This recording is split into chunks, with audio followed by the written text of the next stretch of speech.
Buenos días a todos. En primer lugar, quiero agradecer a Inteligencia Dental.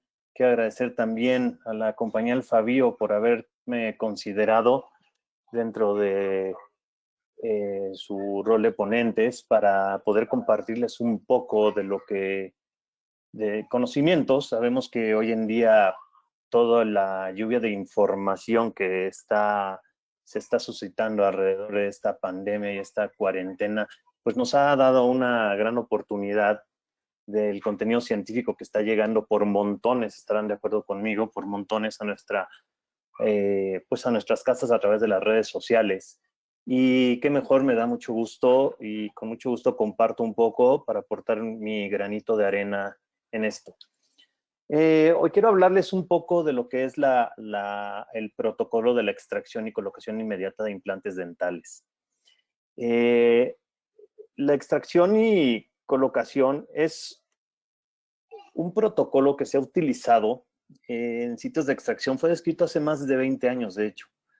Ha evolucionado con el tiempo, ha tenido cambios significativos debido al mejor entendimiento de lo que sucede en el alveolo después de una extracción. Así como su nombre lo dice, la colocación inmediata de implantes está indicada en sitios de alveolos con ciertas características. Estas características hoy en día están bien descritas, están bien identificadas y son puntos importantes a considerar durante nuestro procedimiento. Este protocolo tiene buenos resultados a largo plazo, aunque en ocasiones, y no hay que olvidar que esto no es a fuerza.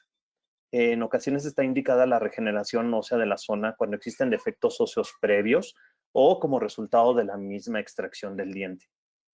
Inicialmente solamente fue usado en sitios sanos, pero su uso se ha extendido incluso en sitios con una infección activa con soporte periodontal reducido. Más adelante vamos a platicar un poco pues de las indicaciones y contraindicaciones de esta técnica, porque no es posible utilizarla en todo momento. Como el doctor Schwartz lo dijo en el año 2000, la colocación inmediata de implantes, definida como la colocación de un implante dental inmediatamente en un sitio de extracción, después de la misma extracción, ha sido considerada un procedimiento predecible y aceptable. Sabemos que el éxito a largo plazo de una restauración implantosoportada va a estar relacionada a la calidad y al diseño de la restauración protésica. Hoy en día las restauraciones, la colocación de los implantes está guiada por el diseño protésico, así como la integración de los tejidos circundantes. En caso de dientes comprometidos, la colocación inmediata consiste en colocar el implante inmediatamente en un sitio de extracción. El mayor reto en estos casos para obtener un buen resultado está asociada a las modificaciones arquitectónicas de los tejidos. Estas modificaciones han sido ampliamente estudiadas y voy a darme un clavado dentro de esta literatura que nos habla de todas las modificaciones que existen, todas las modificaciones que se vienen después de una extracción dental. Estos cambios pueden estar incluso presentes antes de la extracción por pérdida de tablas óseas o tejidos interproximales, resultando en recesiones o incluso en pérdida de papilas que comprometen nuestra restauración final, ¿no? O también después de la extracción por los daños que podamos crear al hacer la misma. Las extracciones tienen otro sentido hoy en día. Las extracciones ya no son lo que eran antes y hoy en día el protocolo de extracciones atraumáticas es ampliamente utilizado. La colocación inmediata a la extracción es una técnica ventajosa y es aceptada en la actualidad, pero si no se respetan ciertos principios, puede causar un daño significativo, en ocasiones incluso reversibles. A lo largo de mi presentación, vamos a hablar de lo que son las generalidades, de las ventajas, de las desventajas, de las indicaciones. Asimismo, vamos a platicar acerca de la fisiología de la cicatrización del alvéolo. Vamos a hablar también de los protocolos tradicionales que se utilizaron hace tiempo. Asimismo, vamos a hablar de clasificaciones en tiempos de colocación, clasificaciones de alvéolos, qué alvéolos van a ser los más cómo vamos a evaluar los sitios de extracción, qué alvéolos van a ser los más favorables para una colocación inmediata. Y asimismo veremos un par de casos en donde trataré de ilustrar un poco todo lo que voy a platicarles hoy. ¿Cuáles son las ventajas de la extracción inmediata? Extracción y la colocación inmediata. En primer lugar, dentro de las ventajas está la reducción en el número de intervenciones quirúrgicas.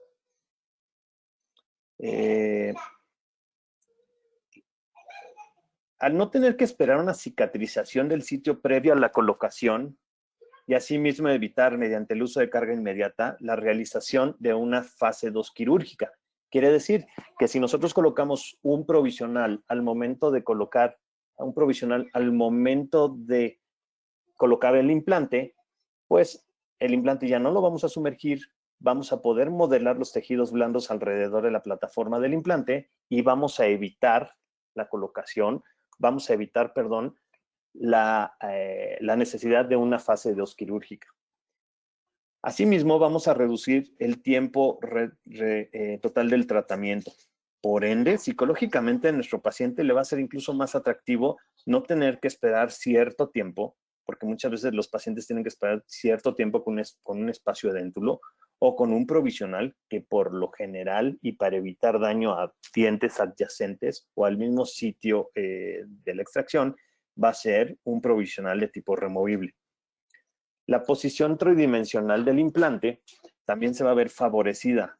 ¿Cómo? Al mismo tiempo, bueno, al final vamos a tener el alvéolo que nos va a funcionar como guía. Aunque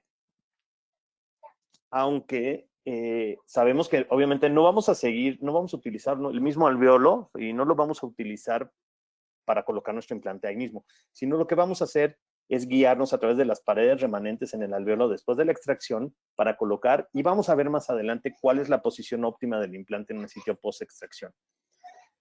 La preservación del tejido óseo. Esta es una parte importante y va relacionada con la fisiología de la remodelación del hueso. ¿En qué consiste esta ventaja? En que al momento que nosotros hacemos una extracción, y muchas veces la podemos hacer de manera traumática, quiere decir que no vamos a levantar un colgajo.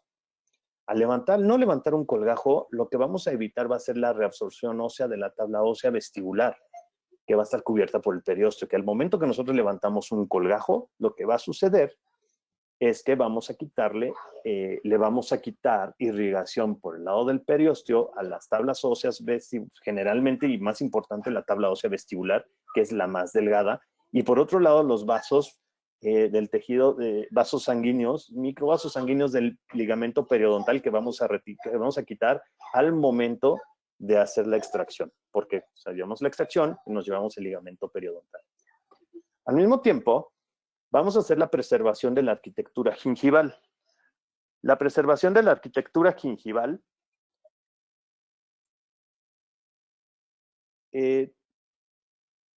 nos va a ayudar a utilizar, aparte de la colocación inmediata, nos va a ayudar a utilizar una carga inmediata, con el cual vamos a poder hacer un provisional que nos va a permitir modelar todo lo que es el perfil de emergencia y modelar los tejidos. Entonces, las ventajas son muchas, ¿sí? Principalmente la que más buscamos, obviamente, nosotros como profesionales, es la preservación de tejido óseo, la preservación de la arquitectura gingival, pero la que le va a ser más beneficiosa a nuestros pacientes va a ser la reducción en el número de intervenciones quirúrgicas y la reducción en el tiempo total del tratamiento. Hace tiempo, en protocolos originales, veríamos que el tratamiento se extendía mucho tiempo, incluso podía llegar a durar hasta un año antes de colocar una restauración definitiva. Esto hoy en día pues, ha mejorado y al final es una opción más que podemos ofrecer a nuestros pacientes. Sin embargo, nosotros tenemos que advertir a nuestros pacientes también que aunque lo tengamos planeado, la colocación inmediata no se le va a poder garantizar dado a diferentes contextos transoperatorios, como que son contextos que nos pueden interferir o más bien nos pueden hacer que el procedimiento ya no sea prudente hacerlo, como cuando encontramos una anquilosis dental, en la cual, pues la extracción va a ser complicada. En la extracción va a ser una extracción con altos porcentajes de destrucción, o sea, la fractura de la tabla vestibular, que aunque estamos obligados a evaluarla, tanto con el diente en su alveolo como con el diente una vez extraído, pues al momento de tener ya la extracción hecha, podemos ver que puede llegar a haber variaciones en la tabla ósea vestibular. La alteración también misma del alveolo durante la extracción, en la cual podemos ver que la misma extracción nos puede llegar a dañar el alveolo o al final una infección extensa que nosotros no esperáramos. ¿Ok? Entonces, al decir no podemos garantizarle este tratamiento a nuestro paciente, es decir, no podemos garantizar que lo vamos a poder realizar, aunque lo tengamos planeado, y tenemos que estar presentes, tenemos que estar preparados para cualquier cosa, como para si en el dado momento no podemos colocar el implante, buscar tratamientos alternos. En cuanto a las desventajas, definitivamente la técnica es más exigente al definir la posición final del implante. Aunque tengamos el alveolo, que tengamos la raíz dentro del alveolo y tengamos la forma del alveolo para guiarnos, sabemos que es más exigente y es más fácil perdernos en la posición tridimensional de la colocación del implante, tanto en sentido vestíbulo palatino, mesiodistal como ápico coronal. Por lo tanto, la técnica implica tener cierto grado de experiencia para lograr resultados estéticos y funcionales adecuados. También vamos a tener dificultad en obtener una estabilidad primaria porque el hueso con el cual vamos a estar trabajando, al final es un hueso que no está completamente formado. Entonces vamos a depender más que nada de los tejidos apicales como tejidos duros o tejidos óseos apicales, como ya lo habíamos, como bien lo vamos a ver más adelante, pues para poder darle estabilidad primaria a nuestro implante. La cobertura inadecuada del tejido blando, obviamente al no levantar un colgajo, no tenemos algo con que hacer una cobertura del alveolo como para afrontarlo. ¿Ok? En dado caso que lo tengamos que afrontar, pues desgraciadamente y levantar un colgajo implica hacer modificaciones incluso al desplazamiento de donde está nuestro tejido queratinizado, nuestra mucosa y la unión mucogingival. Vamos a tener dificultad en evaluar efectivamente el alveolo. ¿A qué nos referimos con esto? La dificultad para evaluarlo implica que finalmente vamos a hacer una evaluación visual y táctil del alveolo para identificar las paredes presentes. Sin embargo, estamos hablando de un alveolo cerrado, sin un colgajo abierto. Es un alveolo que está, como bien dije hace rato, cerrado, con sangre, coágulos, y a veces es difícil evaluarlo táctilmente. ¿Okay? También va a ser difícil el fresado. Nos va a aumentar la dificultad del fresado porque a los que tengamos o tengan experiencia en colocación inmediata, no me dejarán mentir que la fresa muchas veces es más difícil de controlar. Es más fácil controlar una cresta ósea totalmente regenerada en la cual podemos hacer un fresado guía, que sea con una fresa de bola o incluso con una fresa de lanza. La dificultad del fresado y las modificaciones al protocolo de fresado que podamos tener ya que tengamos un alveolo, pues nos puede dificultar el proceso. Por último, también puede aumentar el costo final del tratamiento por el costo del posible material de regeneración que tengamos que utilizar. Los cambios al reborde alveolar del post-extracción resumido, en resumidas cuentas, nos habla que inmediatamente después de la extracción, las paredes del alveolo van a sufrir una reabsorción, dando como resultado una pérdida de la cresta ósea, así como una reducción en sentido vertical. Bien conocido, bien estudiado. Desde el año 67, Carlson, en un estudio radiológico, describe la atrofia por desuso, la cual causa un 25% de disminución de la anchura del hueso alveolar durante el primer año. También va a causar un promedio de 4 milímetros de disminución durante el primer año después de extracciones dentales múltiples. Aquí la referencia. Continuamente vemos que esta recesión y la misma atrofia va a continuar con el hueso de la mandíbula, donde eventualmente se perderá un 40 a un 60% de su altura original durante los primeros 2 a 3 años. Después de eso, se espera un ritmo de pérdida de 0.5 a 1% por año durante la vida del paciente. Hay un estudio muy interesante de Schropp que en el 2003, que mediante el uso de modelos de estudio, y son de los primeros en investigar, bueno, no de los primeros, sino de los primeros en utilizar otras opciones tecnológicas como la radiografía por subtracción, que, bueno, la radiografía por subtracción implica tomar varias radiografías bien, con un protocolo bien establecido para tomarlas de manera igual todas, de cierta manera transponerlas una sobre la otra e ir viendo los cambios a diferentes tiempos. Él, mediante modelos de estudio y las radiografías por sustracción, demostró que había una reabsorción importante durante los primeros 12 meses después de la extracción. Sin embargo, dentro de esos 12 meses, la formación del hueso y la reabsorción de la cresta pueden ocurrir simultáneamente durante los tres primeros meses, y la formación de hueso se puede llegar a extender incluso 3 meses más, hablando de que ya vamos a empezar a tener remodelación ósea, ¿ok? Y si nosotros hablamos de las modificaciones al volumen de la cresta ósea en rebordes después de una extracción, estamos obligados a hablar de los estudios de Araújo y Linde en el 2005, perdón. Son estudios en perros que nos hablan y identifican y describen las diferentes fases de lo que sucede después de una extracción. Estos son estudios histológicos que se extienden más allá de 8 semanas.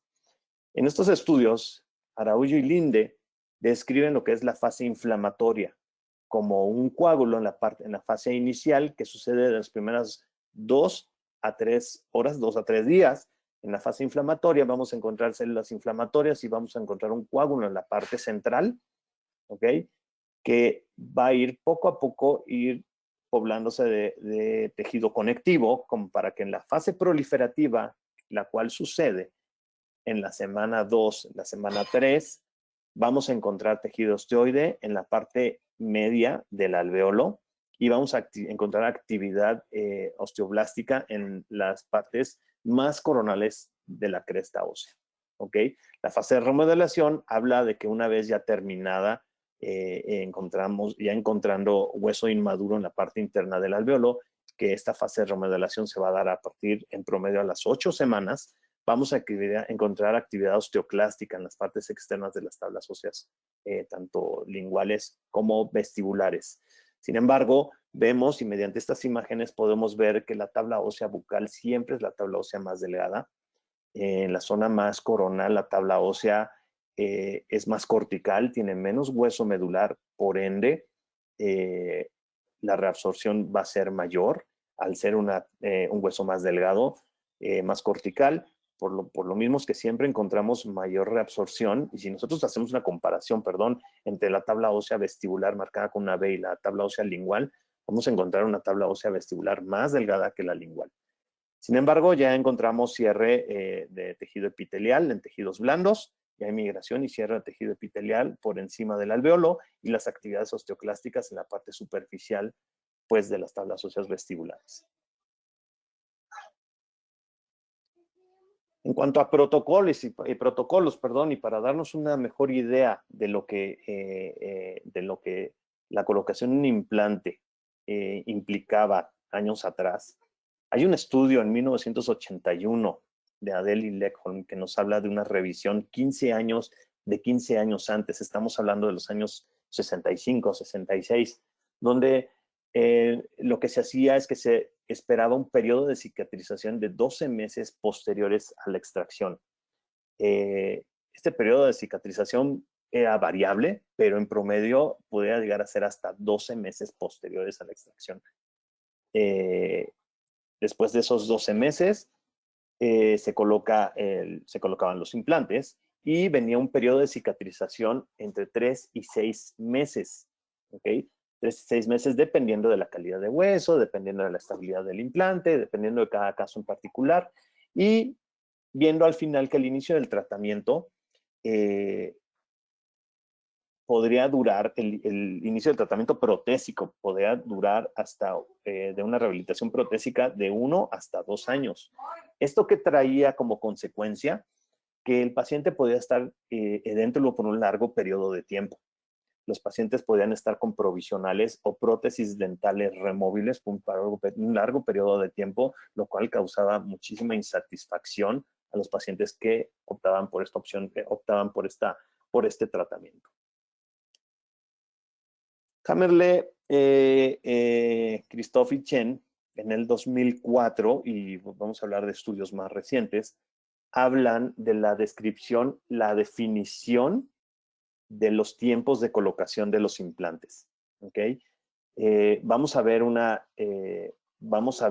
diferencia significativa en el tipo 1, y es la parte que nos incumbe, es la colocación inmediata del implante después de la extracción como parte del mismo procedimiento quirúrgico con ciertas ventajas y desventajas. La parte 2, el tipo 2 y el tipo 3 van a depender, como vamos a ver ahorita un poquito más adelante, de la cicatrización ya sea de tejido blando o de tejido duro, dependiendo de las necesidades del operador. Y la clasificación tipo 4 va a ser una clasificación que se va a estar definida como un sitio totalmente cicatrizado. Este sitio cicatrizado usualmente llevaba más de 16 semanas o más. También con ciertas ventajas como tener una cresta ósea clínicamente cicatrizada, tejidos blandos maduros, y como desventajas tenemos el incremento en el tiempo de tratamiento. Pudiéramos necesitar procedimientos alternos y podría haber mucha variación dependiendo de la reabsorción que existió, dependiendo de la extracción, dependiendo si se hizo una preservación o conservación de alveolo. Podríamos llegar a encontrar modificaciones importantes en el hueso, en el volumen óseo residual. ¿Okay? En cuanto a ventajas y desventajas, no es mi intención revisar todas las clasificaciones de las ventajas y desventajas. Estas son ventajas y son clasificaciones que es importante y sería prudente comentar que fueron descritas en el consenso del ITI en el 2003, y después hubo una revisión en el 2009 donde nos dice que las ventajas del tipo 1, que es la extracción y colocación inmediata, las ventajas abarcan la extracción y la colocación, se combinan en un mismo protocolo quirúrgico, en un solo evento quirúrgico. El paciente es sometido una sola vez a cirugía, se reduce el tiempo de tratamiento comparado a los tipos 2, 3 y 4. Y también que los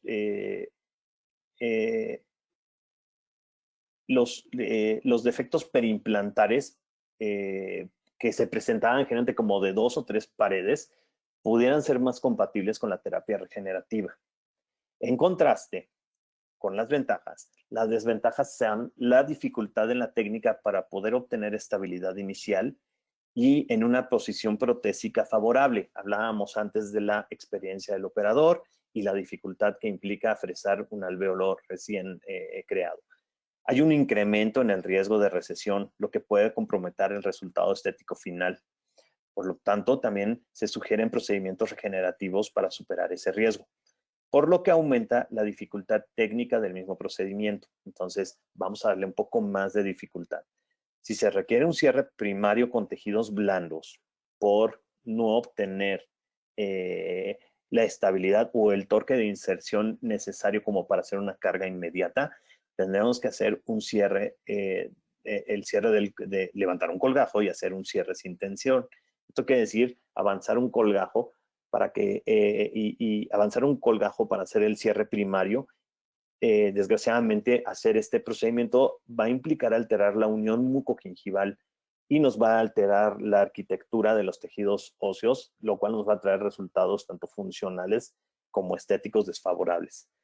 Hay que tomar en cuenta que la remodelación ósea después de la extracción es impredecible. Por eso, estas no son reglas, son recomendaciones y estudios bien realizados en cuanto a la localización y las precauciones que hay que tener en el momento de hacer un procedimiento de este tipo, ¿no? Los aspectos claves de esta clasificación nos hablan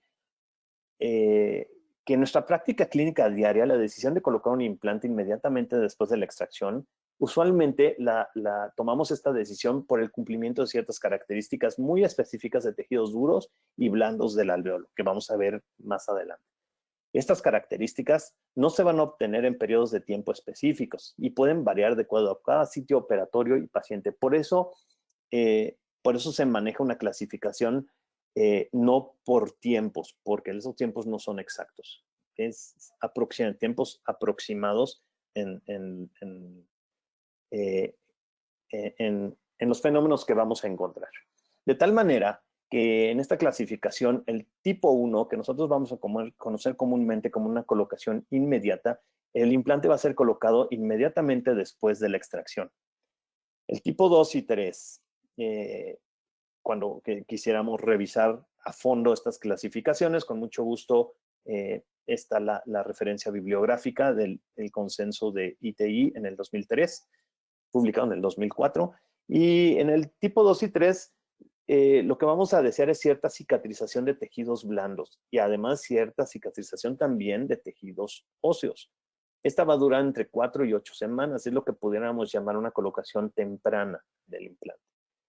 Y por último, el tipo 4 es cuando se desea que haya una cicatrización franca de los tejidos duros, que nos van a hacer más fácil el procedimiento. Obviamente va a aumentar el tiempo de tratamiento total y desgraciadamente, pues la desventaja, como vimos antes, es que puede haber modificaciones que requieran procedimientos regenerativos adicionales, los mismos que van a aumentar costos y van a aumentar todavía la dificultad del procedimiento, pudiendo o comprometer la estabilidad del implante.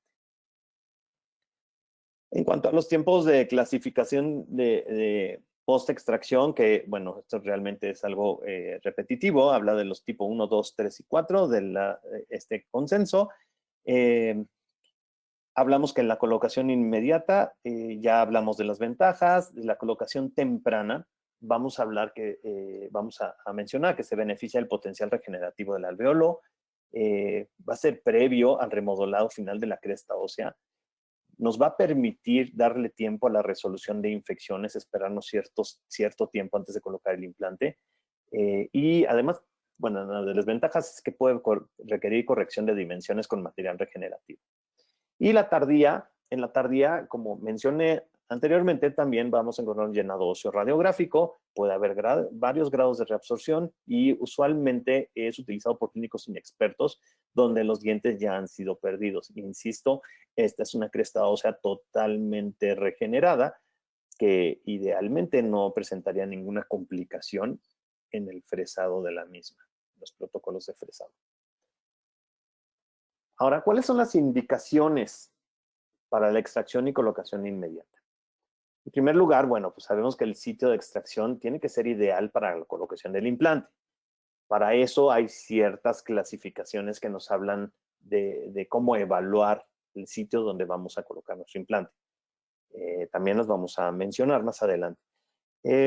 No va a haber pérdida ósea del diente a extraer y que no haya pérdida pérdida ósea del diente a extraer debido, en primer lugar, a quizá una involucración endodóntica que pudiera presentarnos reabsorción ósea en la parte apical del implante, que es la zona más importante que nosotros necesitamos. Entonces hay que evaluar el grado de involucración y destrucción ósea apical de una involucración endodóntica.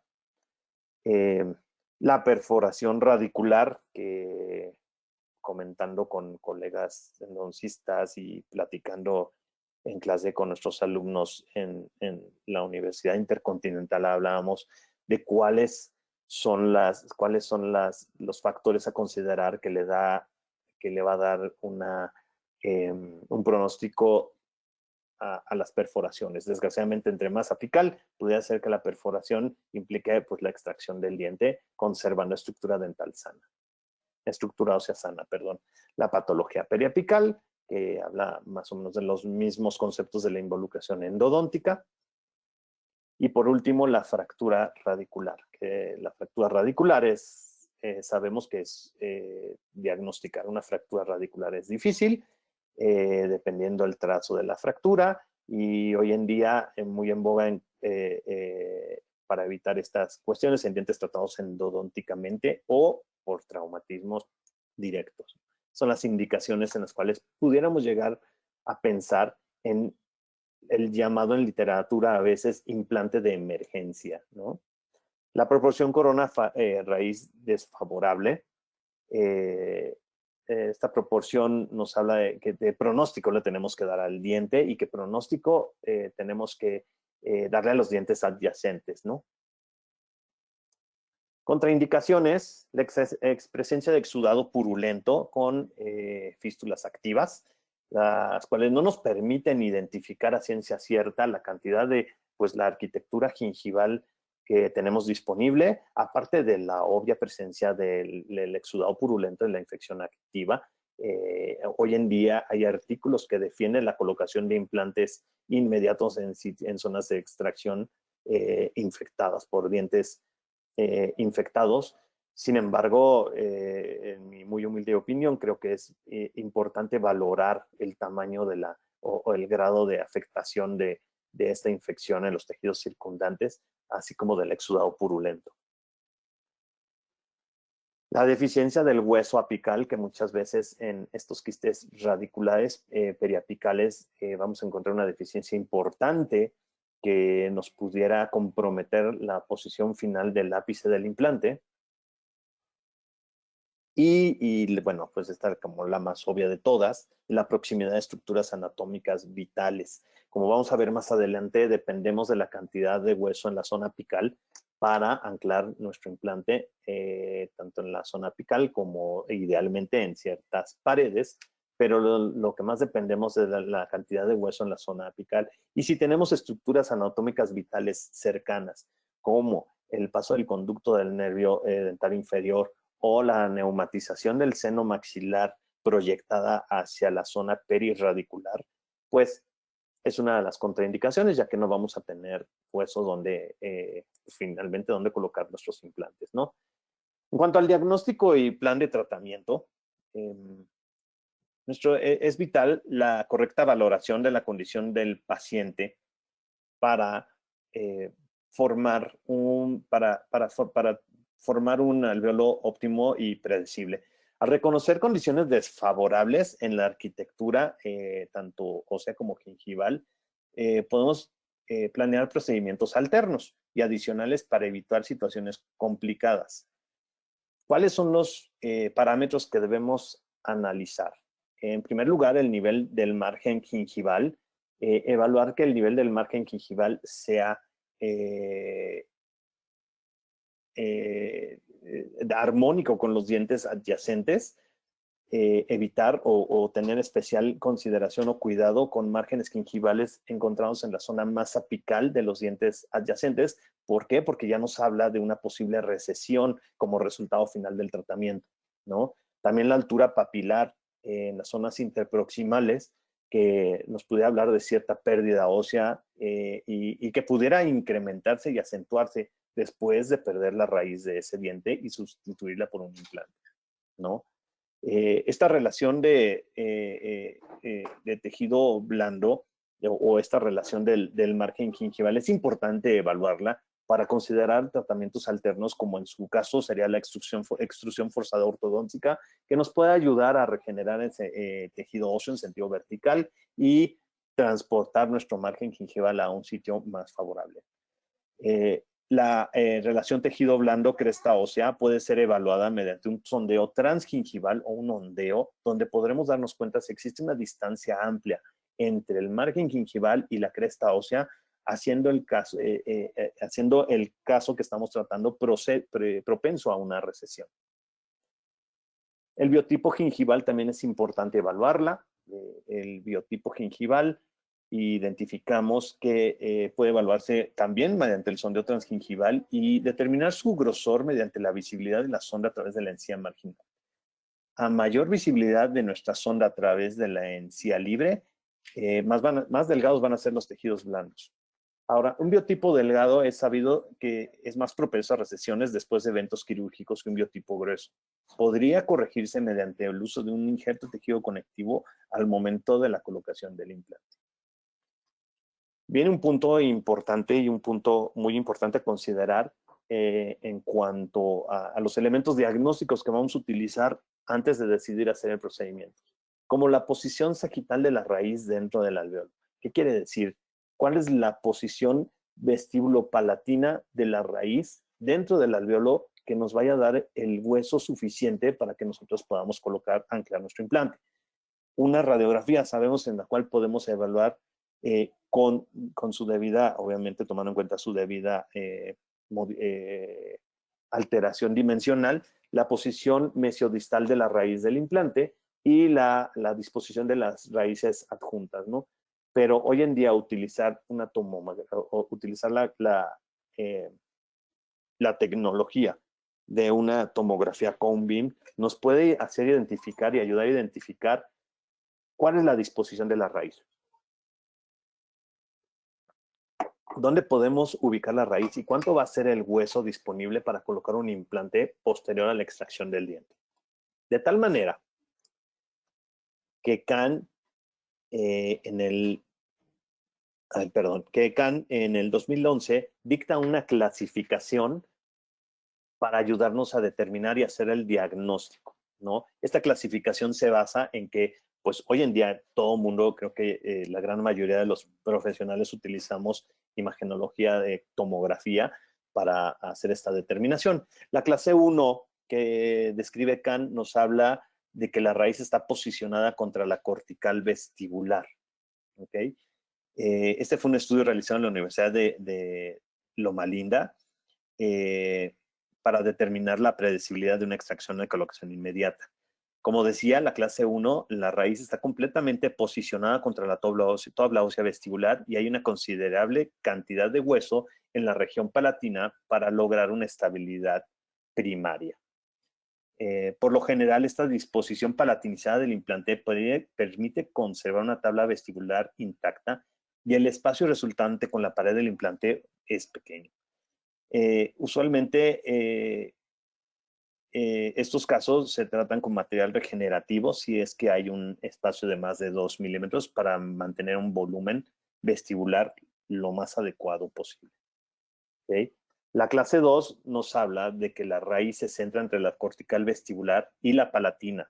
Regreso a un punto importante en la clase 1, perdón, y interesante que en una muestra de 600 dientes evaluados, 81% tenían la disposición de clase 1, que esto es favorable para nosotros, para el procedimiento. La clase 2, vamos a ir un poquitito más rápido, la clase 2 nos habla de que la raíz está en el centro del alveolo sin posicionarse con ninguna de las dos corticales en el tercio apical de la raíz, en un 6.5% de incidencia. La clase 3, la raíz está totalmente posicionada contra la tabla ósea palatina y tiene una incidencia de 0.7%.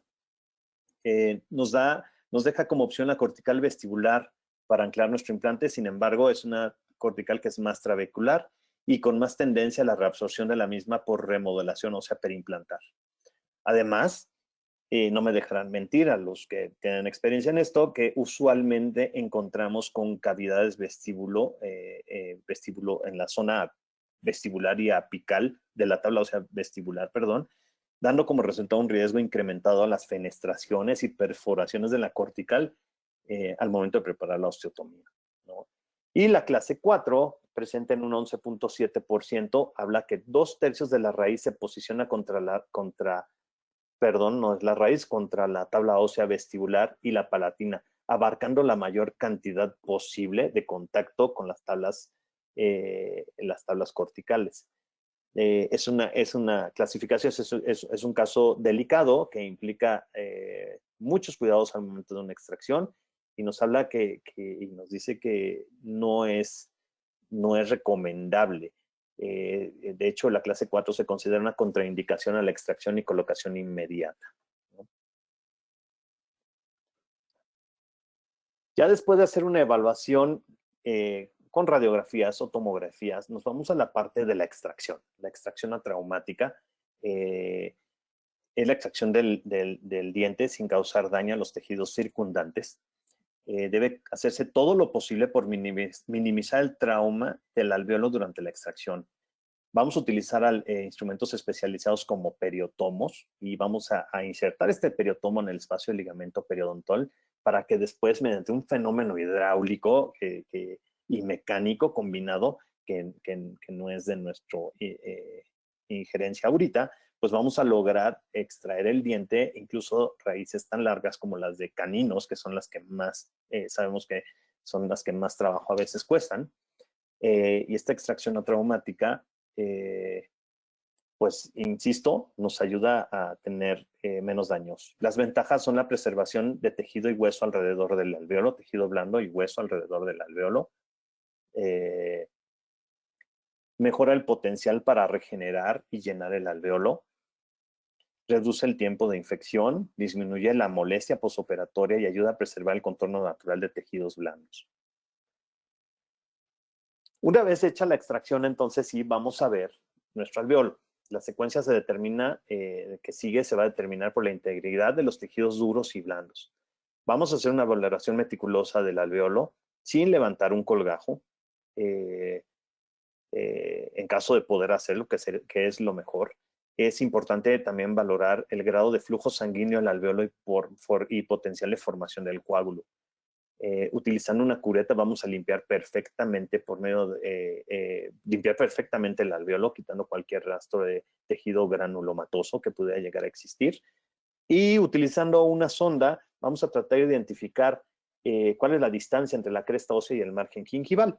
Esto también lo podemos complementar con presión digital en la zona vestibular, en donde nos vamos a dar cuenta si existe alguna dehiscencia o fenestración. ¿Okay? Los sitios post-extracción del 2005 a la fecha han tenido o se han descrito diferentes clasificaciones en sitios de extracción. El primero de ellos definido o descrito por Kaplanis en el 2005, que hace una clasificación muy subjetiva. Nos habla de clasificación EDS1, EDS2, 3 y 4. Como podemos imaginarnos, pues el más favorable es el EDS1, que está caracterizada por un alveolo sin daño aparente del hueso en un diente uniradicular en pacientes sistémicamente sanos. Este alveolo permite la colocación inmediata en la posición protésica ideal. Hablando de que un EDS1 tiene 4 paredes intactas con una cresta ósea vestibular de 1 milímetro de grosor o más, a diferencia del EDS4, que es todo lo contrario, en donde encontramos compromiso severo de tejidos duros y blandos y compromisos de 2 o más paredes, donde está contraindicada la colocación inmediata. Este es una evaluación visual y táctil, a veces bastante subjetiva, ¿no? Elian describe otra clasificación un poco más detallada, en la cual nos habla del tipo 1, en donde el tejido blando y el hueso vestibular van a estar a niveles normales en relación de la unión cemento-esmalte del diente antes de extraerlo. ¿Okay? El tipo 2 va a ser un tejido bucal que está presente, pero la cresta ósea va a estar ausente después de la extracción, como llegamos a encontrar en muchas de las ocasiones. Y el tipo 3, tanto los tejidos blandos como la tabla vestibular van a estar ausentes, esto comprometiendo y contraindicándonos el procedimiento. ¿Okay? Más adelante, y aquí esto lo vamos a mencionar muy rápido, hablando de Yusvalis, en el 2008 también hace otra clasificación en la cual pues habla de todos estos factores que estamos viendo en esta tabla en cuanto a la cantidad de tejido blando, la calidad, el biotipo, la altura de los tejidos duros, la posición de la tabla ósea vestibular, la cantidad de hueso en la zona apical a la raíz, que es donde nosotros queremos anclarnos. Y bueno, como pueden ver, pues es una clasificación ya un poco más desarrollada. Sinceramente, quizá es importante tener en cuenta todo esto, pero pues también sabemos que es menos práctica.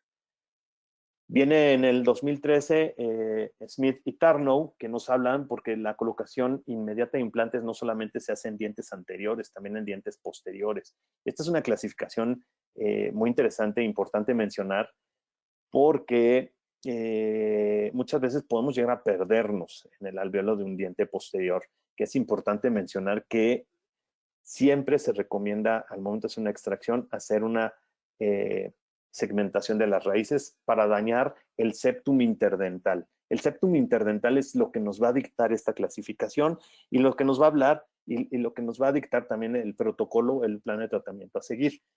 El tipo A, el septum es de grosor suficiente, como vemos aquí, que va a albergar la mayor parte del implante, va a albergar, perdón, más bien, el completo cuerpo del implante. Estamos hablando de dientes que deben obviamente tener divergencia importante en las raíces, que nos dejan una importante cantidad de hueso en medio, que es como la situación ideal que pudiéramos llegar a encontrar, sobre todo en dientes en molares superiores, ¿no? El tipo B nos habla de un septum más delgado que va a ser suficiente para estabilizar el implante, sin embargo, no lo va a albergar por completo. Y el tipo C, quizá con cierta controversia, nos habla que hay un septum tan delgado que es más fácil compensar y anclarnos a las paredes laterales del alveolo con implantes de mayor grosor. ¿Okay? Y aquí ya tendríamos que entrar en especificaciones de la profundidad para obtener perfiles de emergencia, ¿no? Pues como sucedió hace 2 semanas, llega el paciente con historial previo de una obturación provisional. Es un primer molar con una fractura mesiodistal. Se hace la extracción del primer molar, obviamente seccionando las raíces. En este caso encontramos una variación anatómica en la cual vemos 2 raíces, una vestibular y una palatina.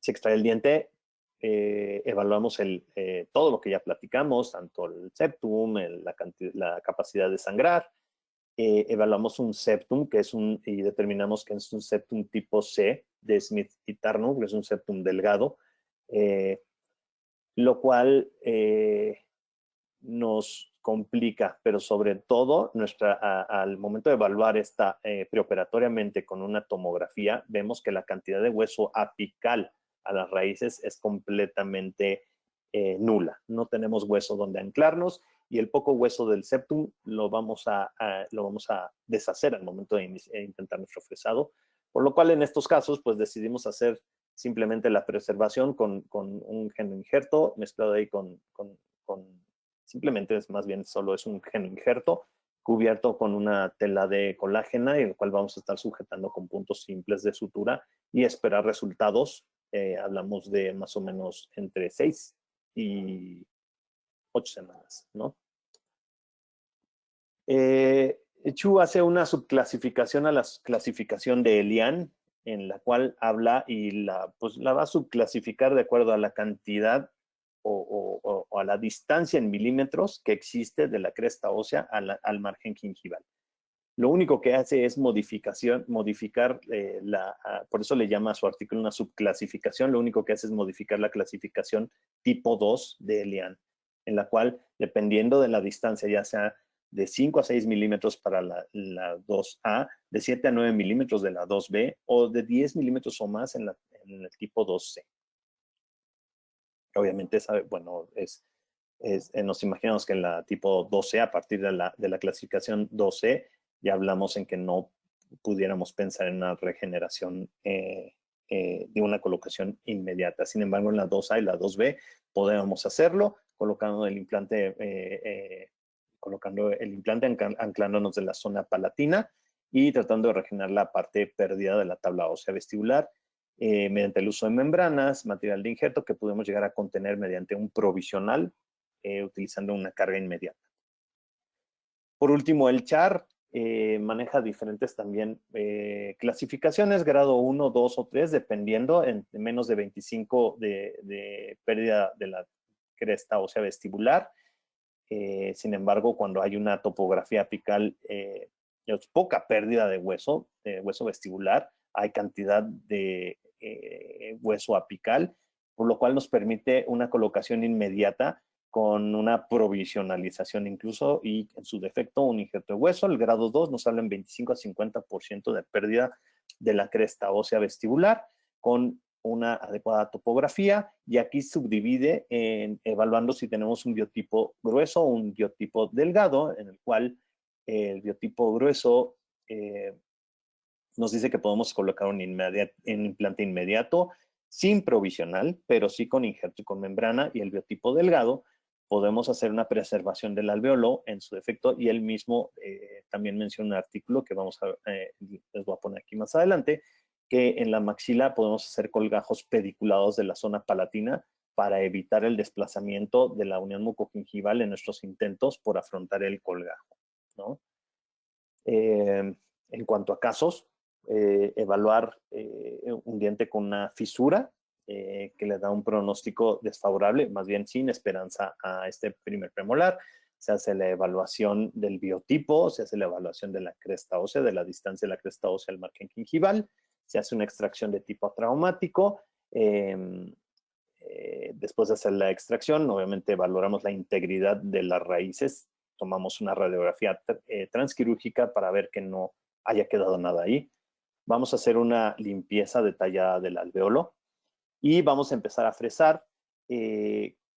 Como vimos en las clasificaciones, cargándonos más a la zona palatina, ¿no? Utilizar implantes con microcuerdas en la parte apical que nos permitan anclarnos de manera adecuada y de manera adecuada y fácil, por lo cual es lo que decidimos, y levantar un colgajo. Una vez hecha la osteotomía, colocamos nuestro implante, determinamos cuál es la posición final del mismo y vamos a evaluar el gap remanente o el espacio remanente entre la pared externa del implante y la cortical de la tabla vestibular, viendo que era de 2 milímetros, por lo cual decidimos no hacer una terapia de injerto. Sin embargo, la estabilidad inicial no nos dio los niveles de torque necesarios para hacer una carga inmediata, y ¿por qué no? Decidimos que utilizar opciones de tratamiento diferentes para evitar tratar de hacer afrontar el colgajo y perder bien importante, tratar de evitar perder la continuidad de la unión mucogingival, haciendo un tejido conectivo y colocándolo en la parte más superficial, de acuerdo a esta técnica en este artículo, publicado hace 5 años más o menos, y fue prácticamente lo que hicimos. De sutura un poco, los puntos de sutura estabilizan nuestro injerto conectivo en las zonas apicales, esperando que podamos conservar tejidos queratinizados al final del tratamiento. Aquí la imagen final del implante colocado, ¿no? Otro caso, encontramos un canino, que estas son imágenes de casos previos que estábamos viendo en la clasificación de alveolos post-extracción. Un canino con una caries extensa que abarca casi la mitad de la corona clínica, una caries extensa en sentido vestibular. Hacemos nuestra valoración y a nuestra valoración vemos que el alveolo, perdón, a nuestra valoración vemos que el alveolo en esta zona es un alveolo tipo 1. La raíz está completamente recargada a la tabla ósea vestibular, dejándonos una gran cantidad de hueso en la zona palatina, lo cual hace este procedimiento, pues yo diría, no viable, sino casi obligado a hacer y más hablando de un diente anterior, para conservar estética y función del paciente, casi una opción de tratamiento casi obligada, ¿no? Se hace la extracción atraumática del diente, como ya platicábamos, mediante el uso primero de periotomos y auxiliándonos al final por un forceps, en la cual vamos a hacer fuerzas circulares para evitar hacer palanca hacia las corticales vestibulares que tanto hemos hablado y tanto hemos cuidado. Hacemos la valoración, vemos que hay una distancia de 3 milímetros del margen gingival a la cresta ósea. Hacemos la valoración mesiodistal también, la valoración del biotipo y evaluamos el alveolo, la capacidad de sangrado, e iniciamos nuestro fresado, también nuestro protocolo de fresado en la parte cargado hacia la parte en la parte palatina del alveolo. Vamos identificando la disposición de nuestro fresado y corrigiendo sobreangulaciones de manera oportuna. Obtenemos nuestro implante. Lo mismo hablamos de implantes, en este caso un neo, con una disposición de cuerdas que nos permite fácilmente anclarnos en la zona, en la parte más apical y colocarlo de manera sencilla. Y al final buscar un torque mínimo de 30 newtons para buscar nosotros hacer una carga inmediata, ¿no? El torque arriba de 15 newtons es suficiente para la integración de un implante, pero no para hacer una carga inmediata. ¿Okay? Para provisionalizar requerimos un torque arriba de 30 newtons, lo cual nos va a dar índices de porcentajes de éxito de arriba del 90% para una carga inmediata. Evaluamos la posición final del implante, vemos que la distancia de la pared externa a la tóla ósea vestibular es más de 2 milímetros, por lo cual decidimos hacer una terapia de injerto con hueso, con genoinjerto. ¿Okay? Hacemos el procedimiento de nuestros primeros intentos para conservar la arquitectura del perfil de emergencia, tratando de aplicar todos nuestros conceptos de perfiles críticos y subcríticos y bueno, obteniendo un resultado favorable hasta ahora, ¿no? Con esto quiero terminar. Quiero agradecerles por su atención durante esta hora. Traté de resumir lo más que pude. Con mucho gusto me pongo a sus órdenes si es que requieren algún tipo de, pues de orientación con la bibliografía o que les pueda yo proporcionar alguna bibliografía de la cual hablé en cada una de mis diapositivas. Traté de sustentar científicamente cada uno de los preceptos, de los conceptos que manejé. Y quiero darles gracias por su atención, no sin antes comentarles el grupo del Ateneo Odontológico Mexicano, hoy en día comprometidos con esta parte y en esta parte agradecemos mucho al Fabillo y a Inteligencia Dental nos permitan comentarles y hacerles partícipes de nuestros próximos webinars a través de Facebook, de nuestro perfil de Facebook.